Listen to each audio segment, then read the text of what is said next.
What it is, what it do, cyber world. It is your girl, the one and only Ash Brown, and this is the Ash Said It Show.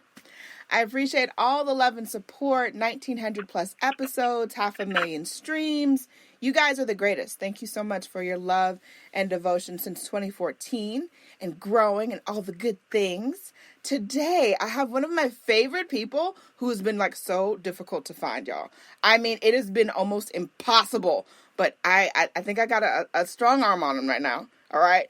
I've got singer, songwriter, author, creative mind, the wonderful Ryan Lill-Washington. Ryan, how are you, darling? Hello. I am doing so good. How are you? It's so good to talk to you. Oh, my goodness. I'm doing great. I know it's been a minute since you've been on the show and everything, so much has happened since. OMG. A lot of stuff is truly so much. So much stuff. So, you know, we met you as the singer, songwriter, producer, creative, and now you've taken on another title as author. And that I have. It's a weird title. But it's been taking over. Like, I literally cannot go on social media without hearing about one of your books.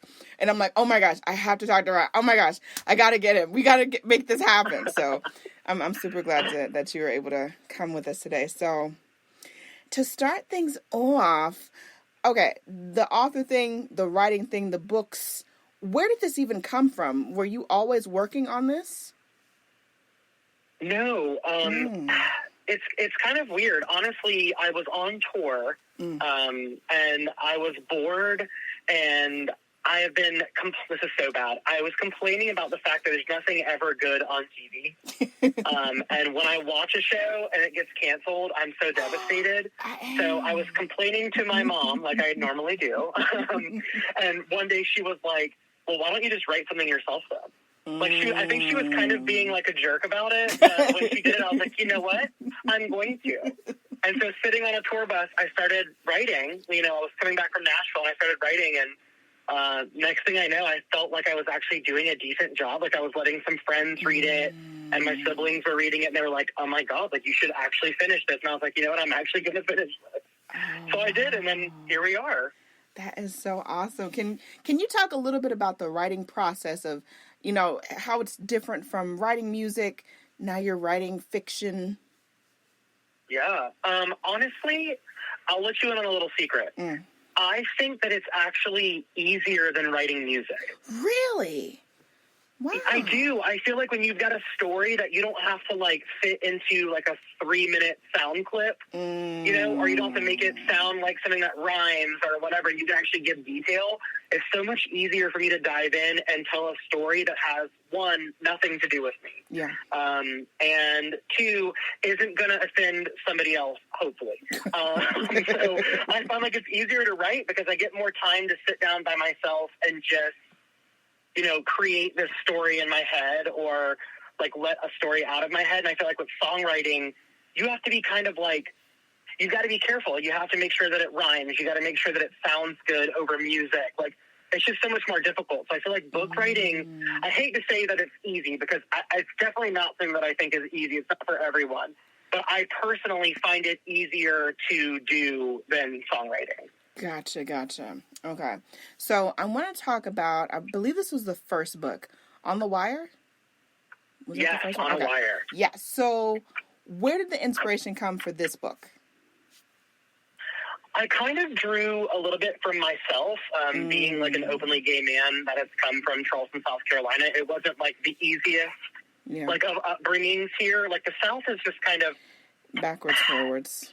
It's a different world, okay? Yeah. And I wanted to write something that I could put my own humor, like dark kind of humor into, and like maybe a little bit of like self-deprecating humor about myself. So I made this character who has grown up in Charleston, and I wanted it to kind of reek of all the things about Charleston that I love, but I wanted to make them a little dark. And so I just kind of, I don't know, I went with it, and I had this storyline in my head, and I'll be honest, like this is, I hate admitting this, I had no clue what I was going to write about. I never outlined any chapters.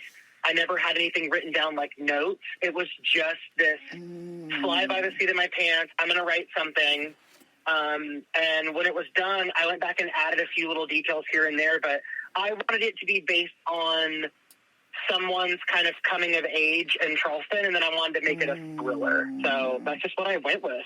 Yes, wow. That is outstanding. Like I said, I haven't read it yet because I've been everywhere. Also, I'm back in Georgia. Yeah, you're booked and busy. You're booked and busy. I am booked and busy, but I'm on. No, I definitely am gonna get the book, because I like thrillers. I like stuff that's got like that extra layer. You got to peel back the onion, like, and really get into something. For sure. So I'm super excited about checking that out and being about that. So, what was the editing process like for you for the book? For the first one? Oh, God. Let me let you in on some inside trade secrets. As an indie author, of course, me being me, I thought, I can do this all by myself. It's going to be great. And I wrote it and I put it out after maybe one or two little read-throughs of me correcting it myself. And, I'm a pretty big English buff, but you miss so much. That's why people pay editors to edit things. And so actually right now, as we speak, On a Wire is going to be re-released in about 2 months, fully edited. Like, I can say fully edited because it's going to be better edited than what it is now. Which is why with book 2 and now the new book 3 that's going to come out soonish, I actually have an editor who's actually editing for me. But I will tell you, it is a process that is... It is illuminating, but it is also heartbreaking, because you think that you've got something down pat, and then, like, when somebody reads it, they're like, yeah, this is not it. Like, you got to change this. You got to reword this. And you've got some authors who will fight that, like, tooth and nail. They're like, no, I'm not changing this. That's not me. Right. I have had plenty enough constructive criticism throughout my career in music to know that if somebody is telling you this doesn't work, it don't work. It doesn't work. So that's the editing process for me. It's writing, and I do a once-over. My sister was a double English major, so I let her read first, too, and she'll give me her ideas, and then I do my rewrites, and then I'll send it to my editor. So I send them the best copy I can muster, and then I let them destroy it. All right. So I let them rip it apart and send it back to me and say, this is trash, do it again. Yeah, but I think that's why it's good to have more than one set of eyes on something like that, though. Because for sure. Like, my editor reads through, like, 6 times before she finalizes the book. Yeah, no, I think definitely 2, 3, 4 minds are better than just the one. Because, trust me, we don't know everything. We do not. All right, so the books. So, On a Wire, and then Into the Pines. Is it going to be a collection? Yeah. Like, are these continuations? Are these different stories? Okay, so Into the Pines, which is the book that right now, I'm going to let you in on a little secret. I don't know if you saw this, but it is currently sitting at number 1 in 6 categories on Amazon right now. Oh, my gosh. And I am under number 500 in the entire Kindle store. So all of the books that are on Kindle, I am top 500 right now, which has never happened. And for it to be like a queer, LGBTQIA plus thriller, I am just like ecstatic that people are even giving it a chance. Aww. I even wrote on Facebook yesterday, I don't care if people hate it.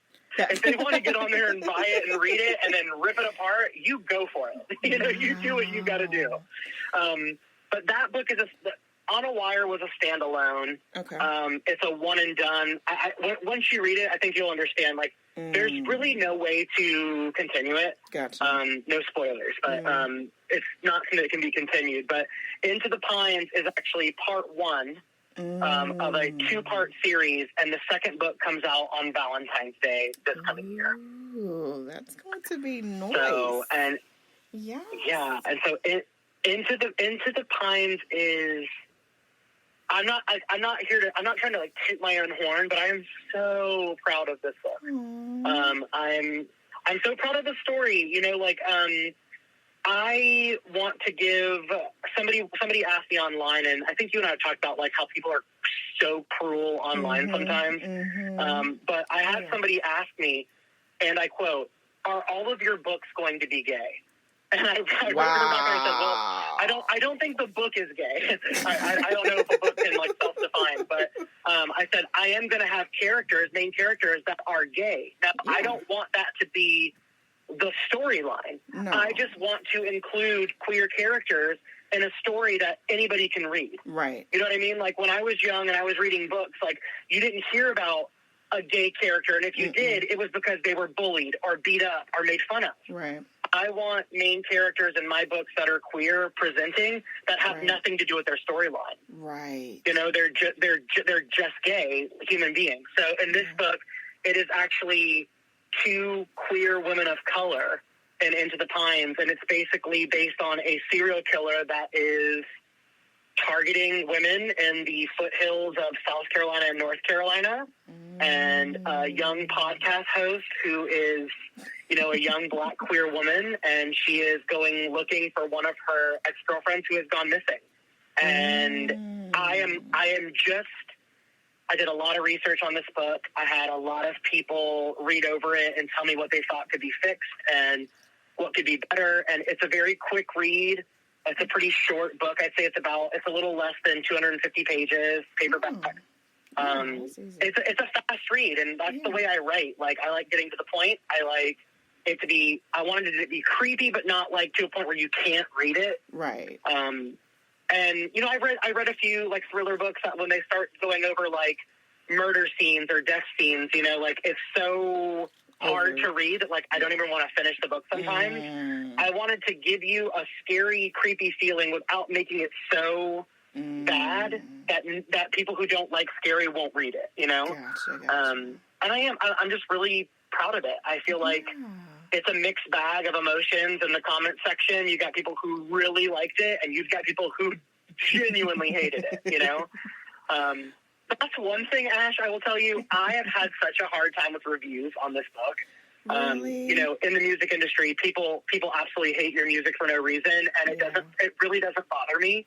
Right. Because you don't have to see a lot of, like, written reviews. Yeah. But when you go to, like, Amazon or Goodreads or Kindle and you see this book, it's flooded with people's opinions about the characters or people's opinions about my writing style or people's opinions about me, honestly. I've had some pretty horrible, like, personal attacks in the comment section. Yeah. So, I mean, I feel like, you know, it is what it is, but I'm really happy about it, and I'm so pumped about book 2 coming. I just hope that I can finish it the best way possible, you know? Yeah, no, I would say first and foremost, you should be proud as heck that these people even take a time out of their schedule, like, to write these reviews. And regardless, the good, bad, or indifferent, hey, guess what? You took 2 seconds out there to cuss me out.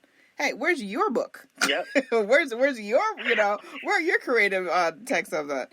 So, you know, I feel like there's a lot of critics out there for sure. Oh, yes, absolutely. But I also think that you've managed, you know, through your career from the music till now and everything, you've managed to put on a very professional front for that, and I appreciate you for that, because I know that it definitely is a trying time when people are online just saying crazy stuff to you. I mean, we're all human, you know what I'm saying? So I try to remember that before I make any kind of commentary, because I have been told by multiple people who are New York Times bestselling authors that are now friends of mine, which is bizarre to say out loud. I've met so many genuinely amazing people during this process of writing and releasing books, but it's very difficult not to respond back to a negative comment when you've got something to say. But it is the most frowned upon thing. People just tell you, let it go. Remember, for every bad comment, it makes the good comments just seem so much more authentic and so much more real. Yeah. You know, that somebody enjoyed this even though somebody else hated it. So that's what I keep telling myself. Yeah. Like I said, the fact they took time out to do that, you know what, that's still support. We'll take it. That's right. That's right. We'll take it. All right. Now, I want to circle back around. What's happening with the music, Ryan? Are you still a creator? Are you still making music? Or is everything just Ryan the writer now? So, you're the first person I'm telling this to. Ooh, I actually have 4 songs done out of a full-length album that I'm going to put out this year. Awesome. And but I'll tell you, it's different because, you know, everyone's so used to, like, you know, pop songs and everything being so bubblegum with me and trying to, like, stay relevant in, like, the pop culture. Mm-hmm. This one's kind of going back to the roots. It's a lot of, like, piano and guitar and vocal. It's really singer-songwritery. I don't know. Everything I feel like is just kind of changing. I'm like coming through like my chrysalis era. You know, I'm about to butterfly the hell out of this year. So I'm going to release this album and hope that people like it for how raw it is. Yes. But yeah, I'll tell you, I've been so scared about it because my last 2 tours, I was touring with Davi Crimmins. Shout out. Yes. Absolutely adore her. Shout out to Davi. She's quite literally the best. She's the She best. She is an awesome human. When we tour together, I never really thought that I would incorporate comedy into like my showcase, but it's what happened. And now I'm trying to maybe pull away from that a little bit and do just acoustic music, very heartfelt singer-songwriter vibes. So we'll see what 2024 has for me. Okay. I like the way that sounds, Ryan. It sounds like I said, we've only just skimmed the surface of some of the things that you've been doing and getting involved in, and I certainly appreciate you always coming through and shedding some good energy, some good vibrations, sprinkling those down on us. And so last but certainly not least, what advice would you offer to the next generation of young authors? Ooh, gosh. Truthfully, my biggest thing is don't let what people think of your creativity stop you from creating. There's a lot of people who have a lot of opinions, and you know what people say about opinions. Everyone has one, and it's true. But if you let those people dictate what you're doing, you're never gonna put it out. And art is subjective. It's something that even after being in the industry of music and now books for years, it still kind of like breaks my heart when you come across that negativity, like online or face to face. God forbid someone feels the need to tell you that you're terrible to your face one day. But when that happens, and if it happens, you have to realize that you're not everyone's cup of tea, and what you're writing and what you're putting out might not be everyone's cup of tea. It doesn't mean that it's not good. Gotcha. And it doesn't mean that it's not valid. And so my biggest thing moving forward for anybody who wants to do anything creative, whether it's books or music or a podcast, anything, there's someone out there who needs to hear what you have to say. And whether it's one person or 1,000 people or millions, I feel like if you can reach one person, you're doing better than a lot of people out there who are choosing not to be creative at all. Wow. That is powerful. I love the way that you put that. Couldn't even I just feel like, you're talking about being negative or positive. Like, in this lifetime, with everything going on in the world right now, how anyone has it in themselves not to try to be positive, like, blows my mind. Yeah. There's just so much. You log on to any social media, any news platform, anything. It's just negative. And I feel like if you want to survive this place, the world as we call it, there's got to be some positivity. You have to be able to laugh. You've got to be able to let some light crack through. So I just feel like being positive is the only way to make it through. Yeah, I can second that. Ryan Lill-Washington, thank you for coming through today. Certainly appreciate you. Thank you for having me. It's always a pleasure to talk to you. Oh my gosh, you're the best. So where can people get these books, Ryan? So paperback and hardback are available anywhere you buy books, especially online. And ebooks, anywhere you buy ebooks. And right now they are on sale for 99 cents online for any ebook. What? And I'm going to keep that promo going for, I think, the foreseeable future. I just want people to read this book. Oh my gosh. So yeah, I'm everywhere. Okay, everywhere and on it. And for people that want to get up to date with you and the music, where do they need to go? Instagram is like my love child, and I am at Ryan Lill-Washington. That's Lill Washington on Instagram, and you can follow my life in very, very highly edited squares. Love it. Ryan, love you to pieces.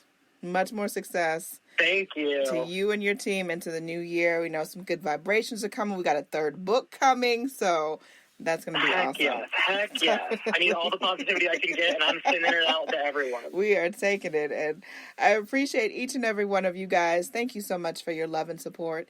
Keeping in mind, anyone to tell you that you can't do what you want to do, you look them square in the face, you tell them, don't believe me, just watch. Watch what I do. Watch me make it happen. Watch me make history. That's what we're doing this for, the history books. Social media is nice, but real life is so much better. Until next time, you guys.